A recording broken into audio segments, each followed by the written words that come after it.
महाराष्ट्राची सर्वात मोठी सभा तिथं झाली आणि त्यांना काहीतरी 35 लाख रुपये रोख खिशातून दिले त्यांना सभा मंडप वगैरे काम करण्यासाठी.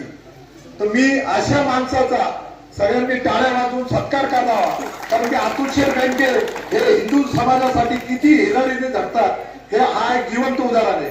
दुसरी गोष्ट अशी आहे की जे जुन्नर शहरात आज आपण 12 ज्योतिर्लिंग बघतो, एवढे देवधर्म आपण करतो. जुन्नर शहरात छत्रपती शिवाजी महाराजांच्या जन्माने पावन झालेला आहे. मी त्या विरोधकांना सांगू इच्छितो का आजपर्यंत इतिहासातला सगळ्यात जास्त निधी देवांवर टाकणारा नेता म्हणजे आदरणीय अतुल शेठ बेनके हाच होऊ शकतो, ना की कोणी होऊ शकत नाही. आणि तुम्हाला लाज वाटायला पाहिजे तुम्ही जेव्हा आक्षेप घेताय, तुम्ही केलंय काय देवासाठी, कुठल्या देवासाठी काय काय केलेलं आहे हे दाखवा. आणि आपसातली भांडणं करता करता आठ दिवस गेली तुमची. तुमचा एकमेकांवरती विश्वास नाही, एकमेकांच्या विरोधात एबी फॉर्म घेऊन फिरताय. हा पहिले देतो का मी पहिले देतो. आणि तुम्ही तालुक्याला काय न्याय देणार, तुम्ही शहराला काय न्याय देणार. न्याय देणारा एकच नेता आदरणीय अतुल शेठ बेनके. बेनके परिवार शिवाय दुसरा कोणी नाही.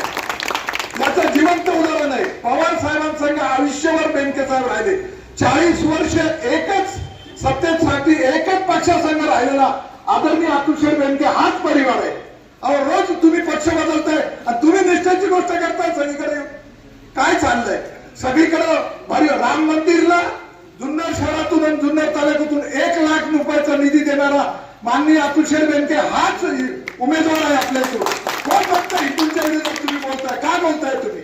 अरे थोडा अभ्यास करा, आपली उंची बघा, आपण काय बोलतोय, आपण किती मोठे, आपण आक्षेप घेताना कशावर घेतोय, आपला अभ्यास करा. आज वारकरी समाज रोज अतुल शेठ बेनके यांच्या मागे आहे.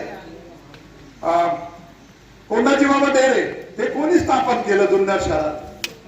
माननीय अतुल शेठ बेनकेंचे वडील या तालुक्याचे भाग्यविधाते बेनके साहेबांनी केलं. सगळा निधी त्यांचा आहे. अहो तुम्ही त्याचा सभा मंडप दिला, तुम्ही कुठे होते. जैन समाजाला 1-1 कोटी दोन्ही समाजाला दिले, तुम्ही कुठे आहे. फक्त आक्षेप घ्या ना, फक्त बोला ना. हिंदू लोकांची मतं आम्हाला पडतील. अहो हिंदू समाज मुस्लिम समाज आता शून्य झालेला आहे. लोकांना कळायला लागलं जातीवाद हा आता राहिलेला नाही.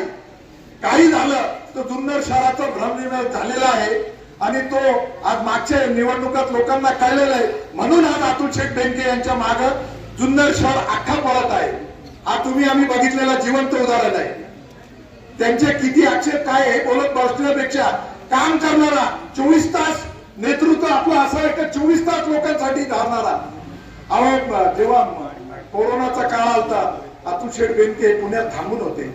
आमच्या इथून 25 ते 30 पेशंट आम्ही पाठवलं, त्यांना पलंग भेटत नव्हतं, खाट भेटत नव्हतं. कुठेही फोन केला का अतुल शेठ म्हणायचे या हॉस्पिटलला जा, तिथं तुमचं काम झालेलं आहे. ते कुठले इंजेक्शन होते रेमडेसिवीर ते भेटत नव्हते. तहसीलदारांना साहेबांनी सूचना केल्या, जिल्ह्यात सगळ्यात जास्त इंजेक्शन आपल्या तालुक्यात आले. कोणामुळे, अतुल शेठमुळे आले. अरे त्यावेळेस साहेबांनी विचार केला का हा आपल्या पक्षाचा ना, हा तुमचा आहे, हा आमचा आहे. अरे आक्षेप घेताना जरा विचार करून घ्या, कुठेही काय बोलतोय आपण. अरे तुम्ही शनी मंदिरापाशी, शनिदेव हा आपल्या सगळ्यात मोठा देव, त्याला निधी किती दिला, दोन्ही मंदिरांना निधी दिलाय. जुन्नर शहरात सगळीकडे साहेबांनी निधी दिलाय. 11 कोटी रुपये हे हिंदू धर्मावरती निधी म्हणून अतुल शेठ बेनकेंनी फक्त हिंदू समाजावर दिला, मंदिरावर दिला. अजून काय पाहिजे आपल्याला. बाकीचे तर वेगळे आहे साहेब, तुम्ही विचार करा. सगळं शून्य जनता आहे. अजून एक गोष्ट सांगतो, सगळ्यात मोठा आणि कळीचा मुद्दा.